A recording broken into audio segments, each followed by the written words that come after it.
Hey, it's Don with Focused Healthy Family. Welcome to SendBack Saturday, where we review a podcast from the past. And today, we have another one. I hope you enjoy. Take care.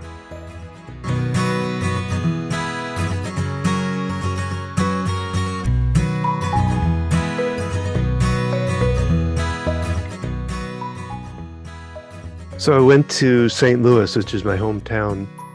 This is before we were married. It was 1993. Yeah. And so for some reason, I went by myself. I'm trying to remember. I think it was a holiday, possibly. Could have been. Yeah.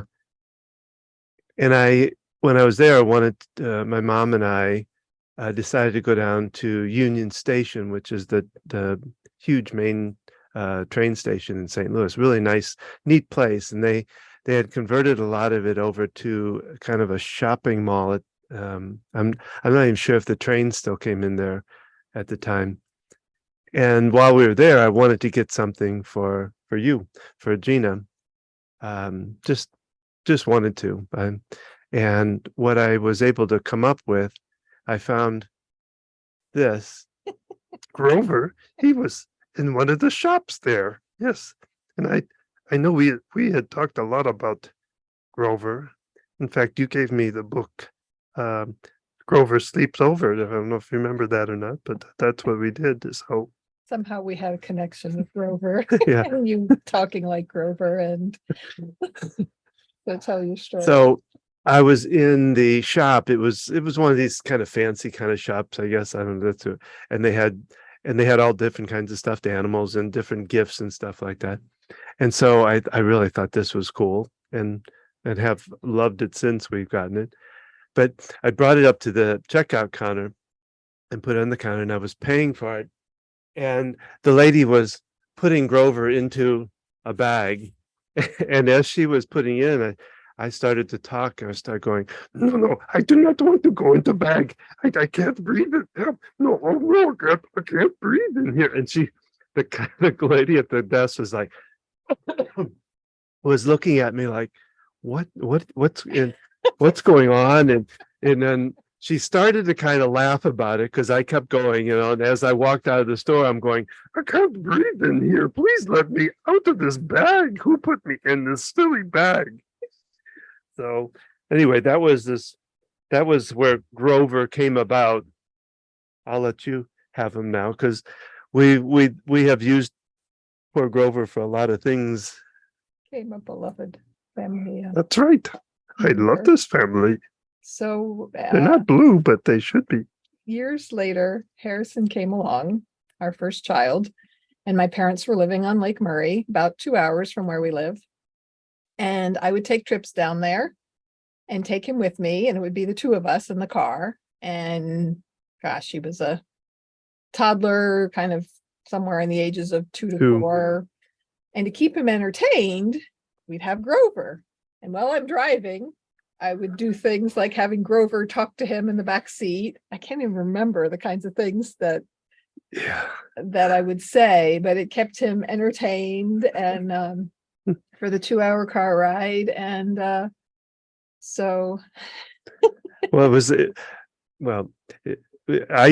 remember sitting on my shoulder and like leaning up. I'm trying to remember something like that. It wasn't the easiest thing to do and drive at the same time.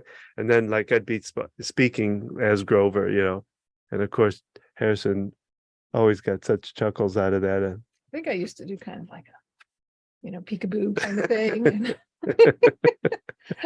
It was easy to amuse our first child. Oh yeah, because I always had the hat trick. I'd put a hat. I had this hat, big, like I don't know, almost like a Texas kind of hat. And I'd leave it Indiana Jones hat. Yeah, I'd leave it on top of my head, but I'd leave it real loosely. And all I had to do was kind of tilt back a little bit, and the headrest would knock it off, and he would just chuckle away with it. So, hello, this is Don, and this is Gina, and we're with Focused Healthy Family. Today, this is podcast number 66, and we are talking about juggling. Sandwich generation jugglers, as we're going to call it. But before we do, let's take a moment for our sponsor.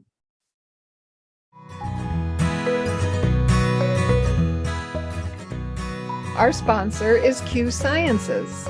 I've been a representative for Q Sciences for over a year.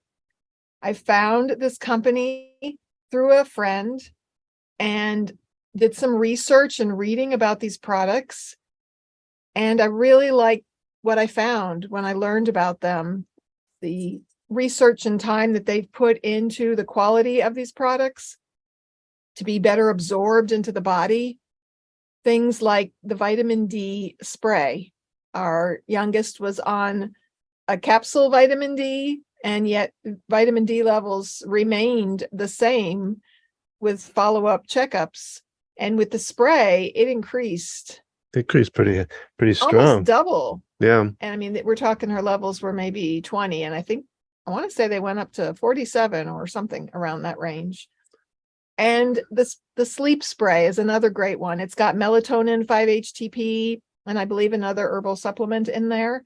And because it's a spray, you spray it on your tongue, it gets absorbed more quickly into your body to be more effective to help you in the moment.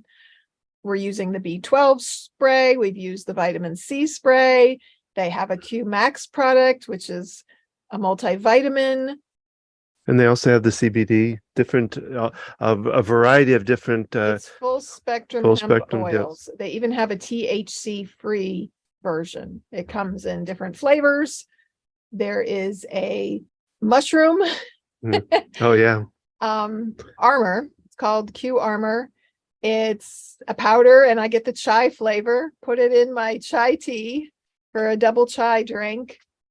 So instead of, as they say, flushing your supplements down, well, the toilet or the drain, you want to get something like this that's fully absorbed. It's like flushing money down the toilet too, if you're not using a supplement that absorbs well and does well for your body. So that's what Q Science is really about. It's a good, well absorbed, high nutrient product. They have multiple products. They have child specific products. They now also have some facial cream products. I've been using a night cream to minimize the effects of sunlight and stress and aging on my skin. And they have a hemp lotion. That's also a wonderful product that we've tried. So check us out, learn more. You can find the link at our website, www.focusedhealthyfamily.com. You can also go to focusedhealthyfamily.com/Q Sciences, the letter Q and Sciences. with an S at the end. With the S at the end, yes.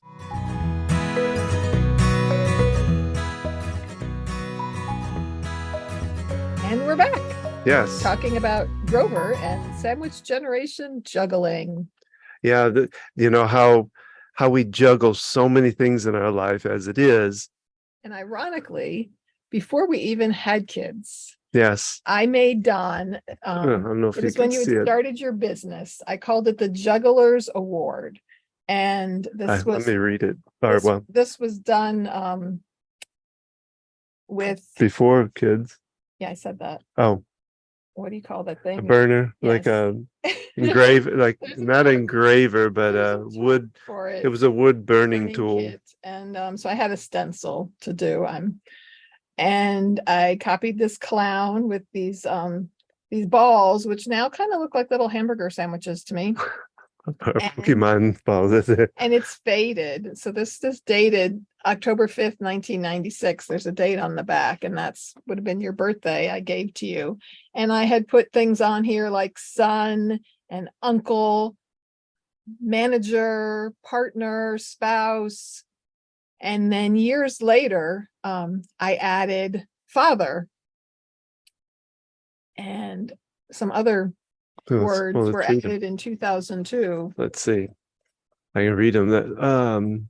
Partner, motivator, husband, friend, business owner, lover, manager, uncle, son, brother, salesman, listener, homemaker, and father. And then on the very bottom, it says, for all the roles you juggle. So just kind of interesting that I made this at the beginning of our marriage. And here we are years later, juggling, so much more. Yeah, little did we know how much. You could even imagine. So we've taken these roles on pretty seriously. So we've talked a bit about the sandwich generation and what that means. And it's a matter of caring for aging parents along with your children, either children under the age of 18 or adult children that you are supporting in some way, either financially, emotionally, or both, as we are with our 21-year-old and having the 14-year-old at home. And how that entails as far as time, the time demands, the emotional demands, financial demands. Some of us are supporting aging parents and children financially. We're fortunate to only need to financially support our children and not the aging parents. Yet sometimes the emotional demands can be as exhausting as financial. Yeah. And we're going to want to look into, how you can do that. How can you better juggle those different stress factors, anxiety, and the physical part of it? How do you juggle time? And if you can figure that out, please call us and let us know. We're going to give some suggestions because we're still figuring it out. Maybe Grover can help. He'll just keep popping in. Have some answers. You will watch me say, I can do Grover's voice while I drink water. I'm not a good ventriloquist. So little humor there. But what we're going through right now. My dad's had a second trip to the hospital this year. And so it's demanding a lot on both of our times, really. Yeah. And my dad has dementia with his Parkinson's. And so his understanding of why he's at the hospital and what's happened. And when he calls out for my mom and she's not there 24/7, and him understanding what's going on, it adds to the challenges. He has enough awareness and understanding, yet still has. Well, it has a lot, there's communication, how to communicate with him or the aging parent who's having the dementia, the problems, communicating with the spouse or the caregiver, that's with them. Also the caregivers in the location where it might be, with like a rehab or a hospital. Yeah. Even helping them, especially the aides and techs, even sometimes the full nursing staff, that he has Parkinson's, and how you give him directions matters, and telling him to take big steps, and turning. The biggest thing is, put your arm here, turning. And it's so funny because the insurance looks at, how far can the person walk? Well, that means that they only qualify for this, but anyone can walk in a straight line for 200 feet. That's not the problem. The problem is turning and backing up to sit on the bed, using your walker appropriately to do so. That's when falls happen. Transitional movements, reaching movements, not just going in a straight line. There's so much more balance involved in having to turn in position, and giving him the cues he needs, whether it's visually pointing or tapping, touching this, we're going this way. Sometimes with Parkinson's, breaking it down too much is more challenging. Like sit on the side of the bed sometimes is easier for them to follow than, turn and step. Well, yeah, take him one direction at a time, Well, but sometimes the functional thing makes processes more quickly in the brain, but depending on the type of dementia, that can vary. And having that understanding of how to do that, and sometimes it's just letting them know what's going on. I see this all the time, unfortunately. I work in a great facility that's a skilled nursing facility where we have short-term rehab and long-term care. And they come in to help someone move in bed, and they don't always tell them what they're doing. Oh, yes. Like, now I'm going to have you roll so that I can change you, or I'm going to lower the head of your bed so that it's easier to scoot you up. And just saying those little things as far as what you're doing, no matter what the understanding is of that person there, it helps so much than just jumping in and doing it. And we get, the doing, jumping in and just getting things done is at the cost of their emotional well-being, that they know what's happening to them. And so kind of backing up a little bit. Okay. You don't really over far, near, over here, over there. Did you like that? Thank you. A little humor is needed in this time. Yeah, big time. When, even a parent who doesn't have dementia, but maybe they're physically struggling, that their physical health is affecting their function. When you have the combination of physical and their mental health, it adds a whole nother layer of factors. Well, and talking about helping the CNA or even the nurse and communication and all of that, the big problem too is that there could be multiple things going on for that person, and every person could have different multiples of things happen. So what your dad's going through versus what this other person's going through, even though they both have maybe Parkinson's, your dad has some back issues, and of course now the dementia. This person could have that, plus he could have ADD or what, who knows. Right. And so I think it would behoove the caregiver person, the spouse, the family, whatever, one, to learn about these different things themselves. Oh, I apologize. That means my daughter has her therapy session online right now.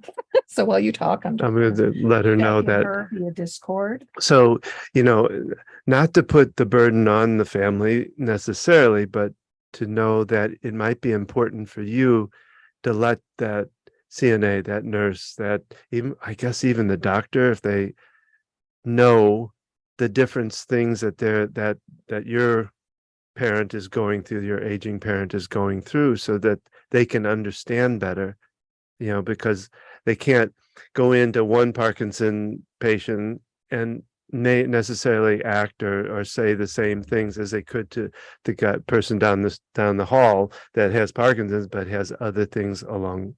Does that make sense? Yeah, every person is an individual. And back to the idea of juggling. So here we are doing a podcast. I'm communicating with my 14-year-old who's just upstairs via my phone, because Discord is where she's at all the time, to remind her of things.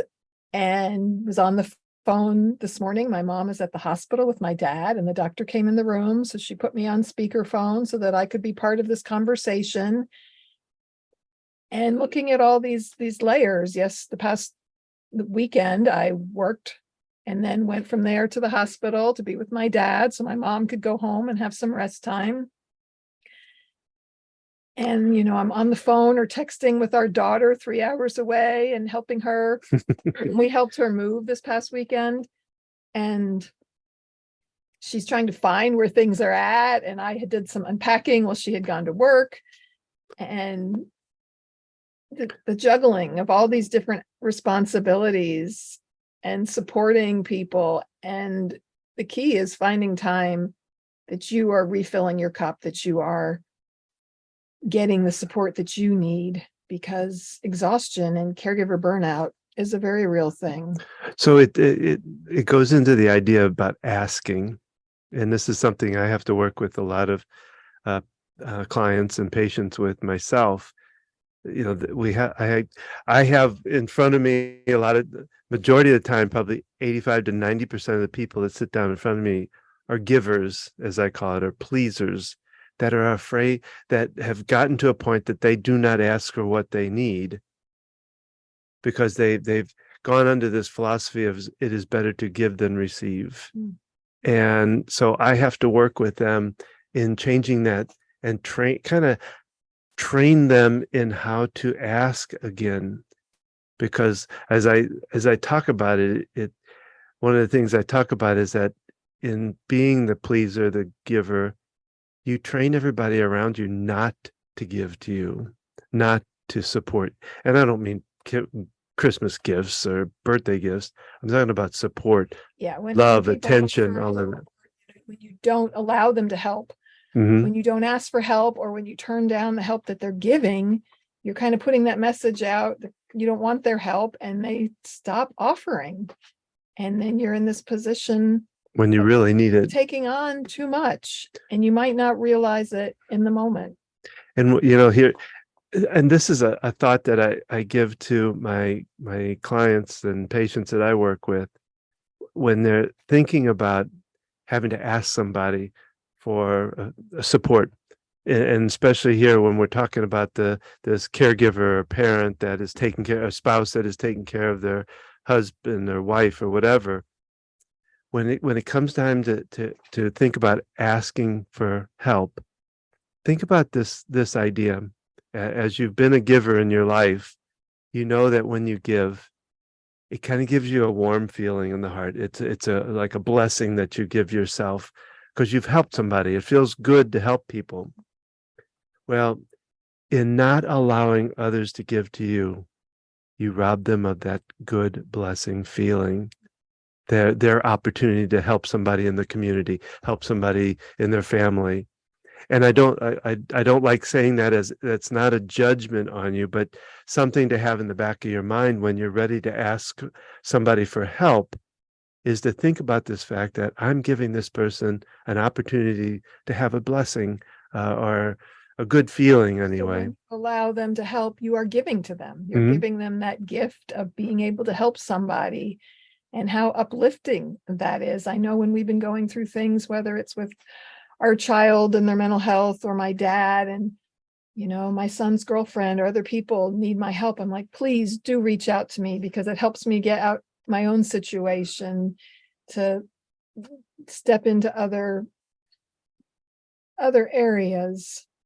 Yeah, being, giving back to the community. And we've had a lot of support from our friends and community throughout different times in our life. When I had my heart attack, and we could go into another whole area, and I think we've talked about it before. When it's mental health issues, it's a little different, and that's one area that we need, I think, to change. And I think with the sandwich generation, it's the same thing too. We need to really, help people to understand that it's okay to ask, and it's because you need support.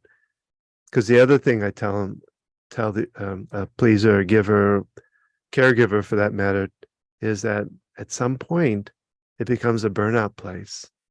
And as much as you want to care and give and help somebody, you may not be able to physically, emotionally, or just not even be here to caregive. So it's really important to think about asking for support, and finding ways that people can support you. Yeah, knowing what it is that restores you, that recharges your batteries, what things matter to you, what is restful to you. That can look different for different people. For some people, it might be taking a bath and reading a book, or going to a movie, or getting out of the house, going out to eat. Or we were able to give that gift to my mother back in the winter when my dad was going through rehab, and I reached out to friends and neighbors as far as providing meals when they returned home. And it worked out that my brother had been in town, and right after everybody left, my mom had gone home, and her friend of many years, who she hadn't been in touch with recently, offered to bring her a meal. And then they wound up going out to eat together at Panera, and just help connection for both of them, because she had lost her husband, right? And so the two of them having that connection. So finding ways to help people, even though, my mom was a little reluctant on this meal sign-up service. That's the only thing that came out of it. And yet that was powerful, that one little thing did make a difference. And it didn't take that much time on my part to set that up and try to make some connections out there. Well, and thinking about, because the other question that I've heard is, what about those that are a long distance? Those that aren't in the same town or same area, that may be 3 hours away, maybe 13 hours away by plane or whatever. And one of the things I recommend to that caregiver that is to think through all the things that somebody from a distance could possibly do for you. Even write them down. Can they call and make a telephone call to your aging parent and just talk with them for a half hour, an hour, so that the caregiver themselves can step away, at least, if not go somewhere, but at least step away, take that bath that you talked about, or or do something around the house that they haven't been able to do. That brings up a story when our middle child was dealing with her anxieties and obsessive compulsive disorder and was so stuck as far as going places, and we needed to go somewhere or had an activity we wanted to attend. My brother would babysit via long distance. Oh yeah. So she was around 10, 11. So it wasn't that she was that young being home by herself. She would be on, I think at the time it was Skype with her cousin, Yeah. 600 miles away. And my brother would be there as well. And so she had this connection of someone else kind of being with her virtually and on the phone, and knowing that she could reach us or call us in a moment to, if she needed something and we needed to come home quickly. So finding ways outside the box to support. I've always been there. They could have counted on me. I know I could have done it. I babysat before. Yes, I did. Oh, I'll go. That brings up another fun story. So we recently lost our wonderful dog, Olive, 16 years and part of our family for over 13. And when our youngest was maybe 3 or 4, maybe somewhere in that age range, maybe, I don't know, old enough that we were out in the yard. We have a fenced in yard. She was on the swing. I needed to run in and go to the bathroom. And I looked at Olive and I said, please watch her while I go inside. And she literally was facing our child the entire time. I came back out and she's watching her. And it just kind of made me smile. I had kind of that emotional connection with Olive. And, who knows how much they understand, but. Well, so with the long distance thing, the other thoughts are, can they do research for you? Can they find out helping that person who's distant away understand better, but also they may be able to research doctors or treatment centers. You can look things up online now, even though you're maybe local, they could be researching it and digging into information and finding other options. Can they write notes? Can they write letters for that person? Can they offer financial support? So my sister's great at sending food. Yeah. Sending a ham or different food that can show up at the door, which can be so helpful when you're juggling, going back and forth between a hospital or rehab center or whatever you're dealing with, to be able to come home and know you've got some food and not have to worry about preparing food for yourself. So they can also give venting support for you, allowing you, the caregiver, to just talk it out and be maybe a good listener. So, think through what they could possibly do from a distance. Can they come there for a week? If they're 3 hours away, can they come for a weekend? And one thing to keep in mind, and a good friend of mine did this with her father-in-law.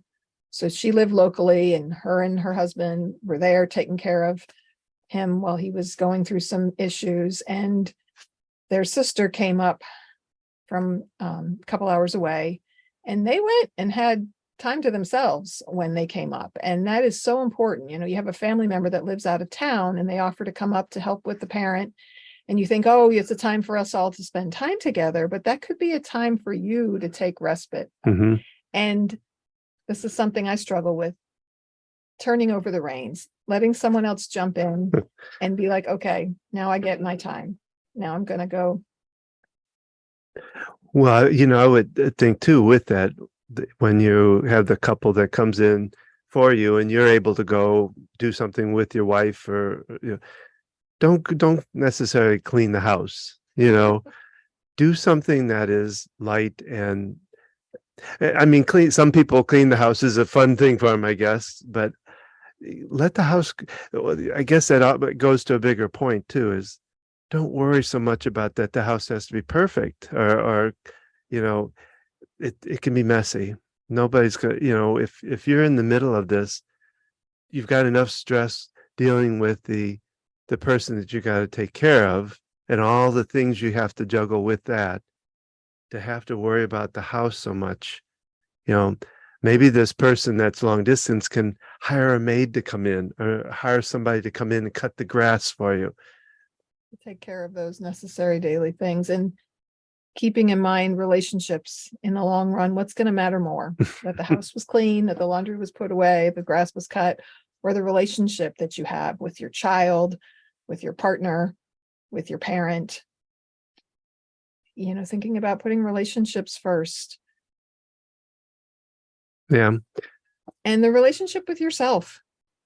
So for me, when there's a crisis, whether it's Don having a heart attack, or my dad going in the hospital, or child going in the hospital, I jump in and I'm just cool in a crisis, and I handle things, and I do what I need to, and I ask for help, and I'm feeling okay with it. I tend to get kind of amped up, go mode. And so I went through that in January. And after my dad had spent time in the hospital and a rehab center, shortly after that, our youngest child was dealing with mental health stuff that really flared up, and she wound up in the hospital multiple times. And I'm jumping in, I'm juggling phone calls, I'm juggling both situations. And it doesn't hit me right away. But a month or so later, then I find myself feeling depleted, kind of after the fact, after dealing with everything, and when things are more settled. That happened 6 months after Don recovered from his heart attack. It was after the fact that I'm feeling exhausted, I'm tired. And for myself, with bipolar depression, having the ups and downs, that's when I tend to be on the downswing.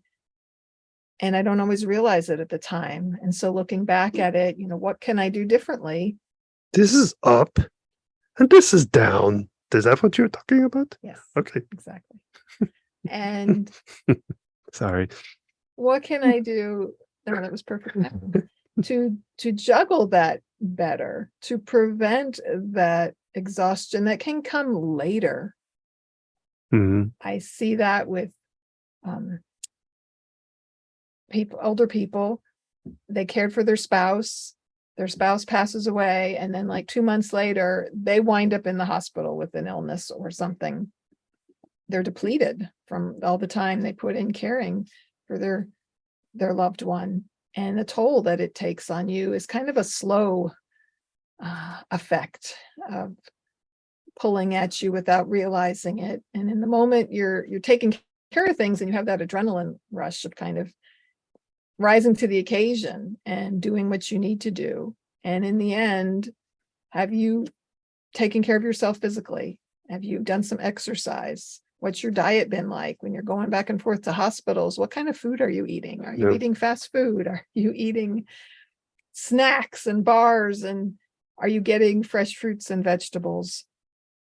And rest is a big one. Because you can't just like make up for sleep. If you're sleep deprived for a week, you can't just sleep in one Sunday. A week. It has a slow cumulative effect on us and our system and how we're functioning. For me, I turn to caffeine, and I'm not a coffee drinker, so I'm drinking tea. And that has an effect on our system and our body and how it functions.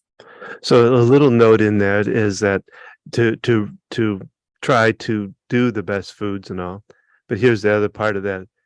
If you do eat the wrong stuff or whatever, however you want to look at it, is don't beat yourself up about it, because stressing over it isn't helping your health either. So sometimes in the moment, do your best. You need food, you need something. Yeah.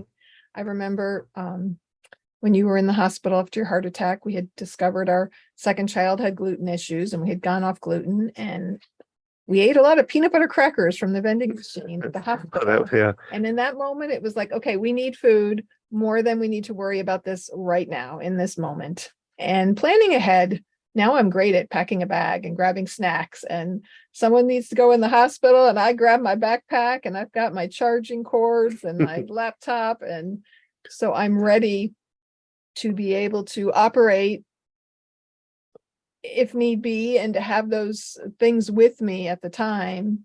Well, those crackers were kind of also an incentive for her at that time too, because she was having a little bit of a hard time with me being in the hospital, of understanding, I think, and so if I remember right, it was a big thing for her to go to the hospital because she could get the crackers. That was their youngest.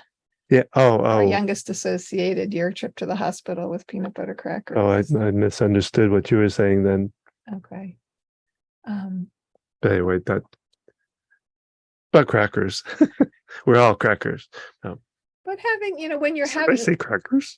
and when kids are having to go places like this, I know when my dad was in the hospital back in the winter and my youngest needed to come with me, she brought things to do. And there was a lobby area around the corner from where his room was, where she was able to sit and work on her things. She had her laptop. She could even connect with her friends, and finding ways to.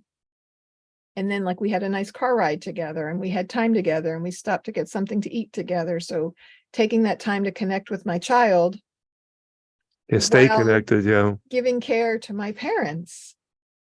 And that's quite a juggling act. And that's where you can get lost in the middle of doing all of that. You've got a child that you're caring for, and a lot of people, my generation, have much younger kids even, and people juggling aging parents as we have children at later ages and people are living longer. You might be 35 or 40 and have elderly parents and also have Young kids, yeah. who cannot be left alone and need your attention. And how do you make all that work? We often don't have family who lives close anymore, as we have spread ourselves around the world and family doesn't live nearby.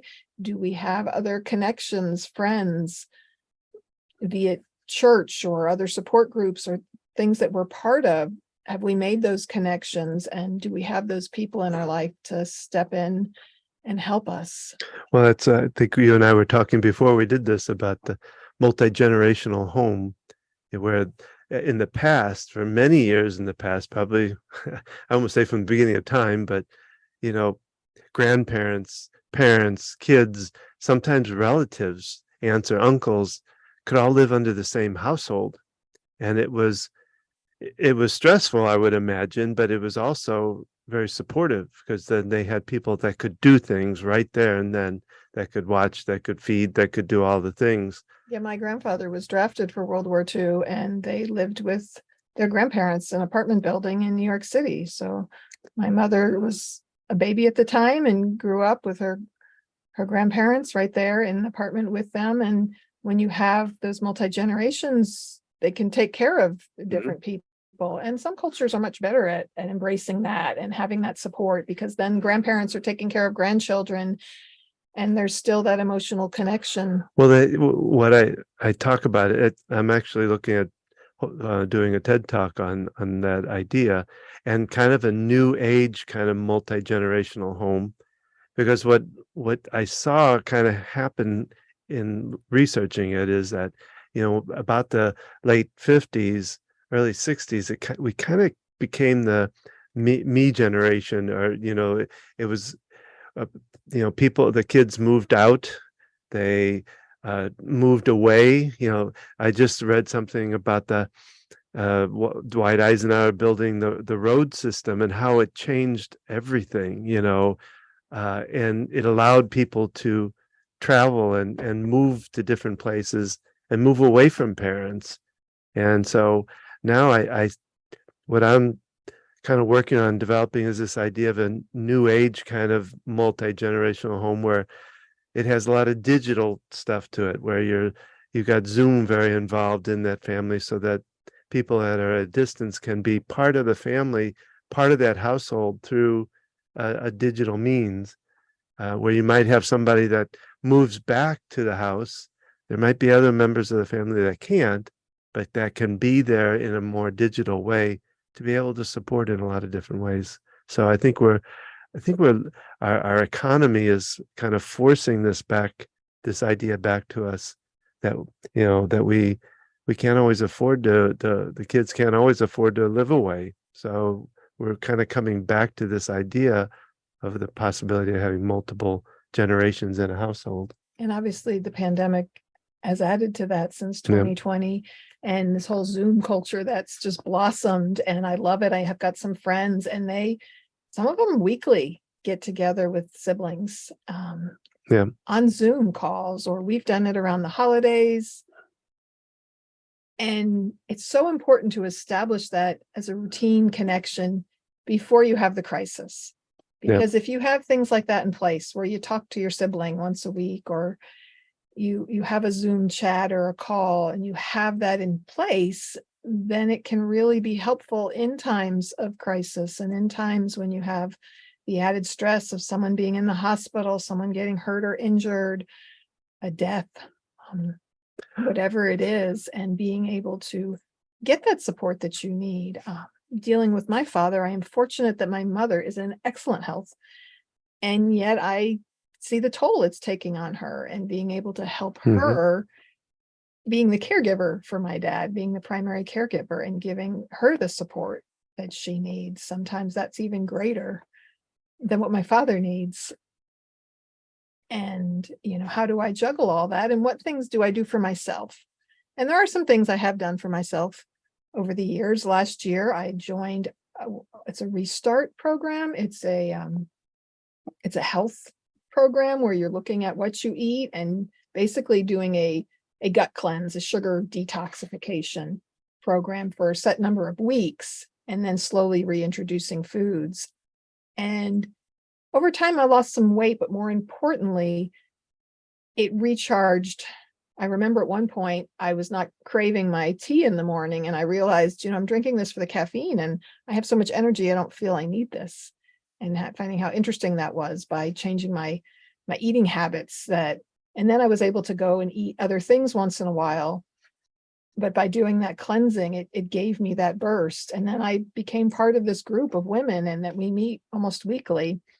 And having that support and having a coach kind of overseeing us and giving us different resources and things to participate in, how essential that is. And knowing that if I'm not checking in with them, that they're going to reach out to me and find out how I'm doing. Having that support in place has been very important to keep me going. And it's easy. For me, it's easy when everything kind of settles down, is I'm just out of exhaustion. I just disappear watching TV shows, playing a game on the phone. It's just as an unwinding, but it's sort of an escape.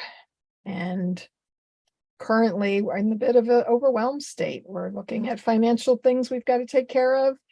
And once again, my father being in the hospital, needing to go to rehab, and knowing outside of his routine of home, how challenging it is for him, how he doesn't understand. He can't just go home. And then we're dealing with our daughter in Raleigh that's still trying to kind of settle into a life there and just move financially too, and yeah, it's and then cost of living is so high right now, where we're, I'm talking with my kids about what they pay to rent a place and what their income is. And when I graduated college in 1992, my first job earned me $35,000 a year, which was about $17 an hour. And I believe my apartment rent was $500 or maybe $550. So now I've got a kid making about that same amount of money, and yet can't find anything under $1,100 to rent. And, everything costs a whole lot more money now than it did then. And it puts an extra challenge on everybody. And this is why many grown children are moving back home or still living at home, because it's hard to afford to be on your own. Yeah. And so you have these different struggles. And for many people, their aging parents have not put the money away to have the money that they need to pay for their care. And so you can find yourself in the middle of having that responsibility as well. Well, that it also kind of comes to this other idea of, I talk about long distance as far as somebody moving away, being miles away, but it could also be long distance of mind, where you aren't close to your parents. And then what do you do there? And that's a tough one. My first thought is that if there's possibility of finding some kind of therapy for yourself, because you can't change other people. Yeah. You can only affect yourself and how you handle things, how you handle the situation. So maybe you've had kind of a tenuous relationship with your parents, and now you're in a position where you're having to help them out, or you see that they need help. and wanting them to change how they're doing things. It's more important to get the support you need. And yes, the therapy can be so important, and getting that for any person who's in a caregiving role, to be able to have someone they can lean on. And maybe, your parent is not willing to talk to an actual therapist, but maybe they're leaning on you to be that support. So maybe you need a therapist if you're taking on all these things from other people and being the support for so many people. So giving you a lot of things to think about today. Maybe Grover should say goodbye. We had that. Do you want to read it, Grover? Oh, sure, I'd be happy to. Okay, great. So let's see. Let's see. Oh, it's hard to read. I mean, do you have my glasses anywhere? I don't know. Oh well, I'll try. Let's see. That's our podcast for today. We hope you enjoyed it. We would love to hear from you. Make sure to leave us a comment. What? I want to be over there. I can come in sideways. I know. If you like what you heard today, you can learn more about our Fair Parenting Coaching Program and join them on their next workshop. Find out our blogs, our podcast, sign up for Tuesday tips with parents on our website at focusedhealthyfamily.com. That's focused with an ED. Yeah, ED. Yep. So you can also find them on, you're on Facebook. That's really cool. That's a Facebook at Focused Healthy Family. And then also, you're on Instagram? Are you serious? Oh, don't go. That's good. It's Gina's that's on it. So find Instagram at gina.focusedhealthyfamily. Yep. And of course, remember, how you speak to your children today shapes their future and yours. I tried to point. There you go. Thank you, Grover. Bye-bye.